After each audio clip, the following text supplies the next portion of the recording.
Asambleísta Irina Cabezas.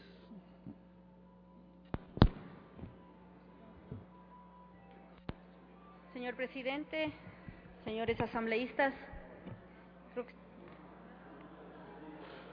bueno, estamos tratando en la reforma a la ley de empresas públicas.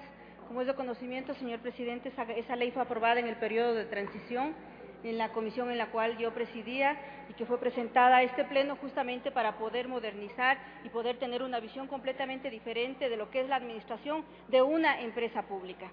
Aquí hay que dar una gran diferencia. Nosotros no podemos plantear ni ver, en este caso, sin ninguna excepción, al tema del tema laboral, pero sí hay una partecita que parece que en la comisión y el asambleísta proponente no midió específicamente, por la cual evidentemente los trabajadores, en este caso, de las empresas públicas tienen una visión completamente diferente en donde se evalúa la eficacia, la eficiencia, el desarrollo y el cumplimiento de metas.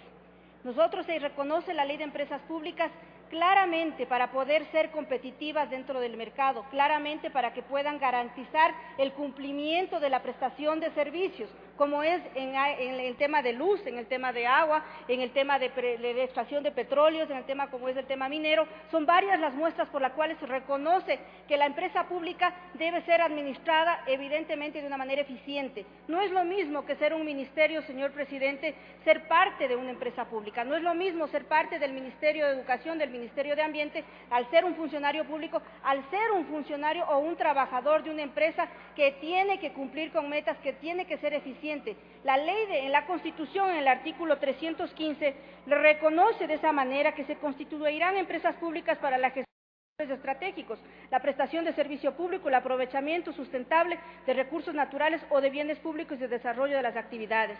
Aquí dice claramente que las empresas públicas estarán bajo la regulación y control específico de organismos pertinentes de acuerdo a la ley.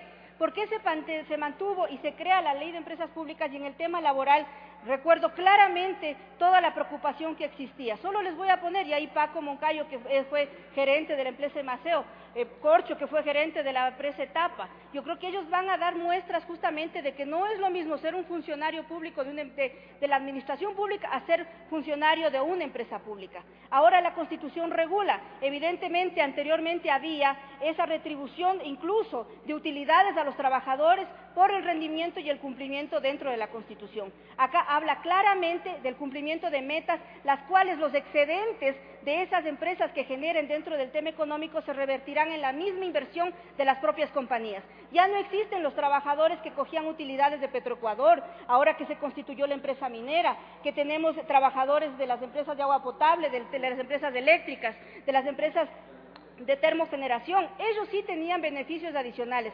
Con la nueva Constitución se eliminó esa retribución de utilidades dentro de este parámetro, pero deja claramente establecido la competitividad que deben tener las compañías, en este caso las empresas públicas. Estas compañías y estas empresas deben garantizar la calidad de servicio y justamente la calidad de inversión que el Estado ecuatoriano, señor presidente, sea cual sea la institución, gobierno autónomo descentralizado, sea cual sea la institución como Petroecuador, como la empresa nacional minera, como las empresas eléctricas, deben tener ese cumplimiento de eficiencia y calidad. ¿Qué pasaría? Yo les pongo un ejemplo muy claramente. Mañana a todos los trabajadores de Petroecuador, de la empresa nacional minera, aquellos técnicos que hacen posible y que sea sustentable la calidad y la mantención de producir el petróleo nuestro, señor presidente, o aquellos que hacen posible la generación eléctrica por las cuales nos llega a todos los ecuatorianos. Esos técnicos generalmente tienen que competir a nivel nacional e internacional. Me parece totalmente ilógico, descabellado plantear una reforma que pasen a sujetarse dentro de la normativa de la Ley de Servicio Público. Eso quiere decir que tendrán una disminución, señor presidente, dentro del tema de su remuneración, de sus parámetros. Aquí me voy a dar cuenta que muchos de los profesionales, de los técnicos que hacen posible que esto sea y que continúe el tema, sobre todo en el tema de sectores estratégicos, la producción de los recursos, en este caso no renovables, evidentemente empezarán a salir de esas empresas que hacen posible justamente la mantención del presupuesto general del Estado. Darle competitividad es justamente tener personal calificado dentro de las compañías.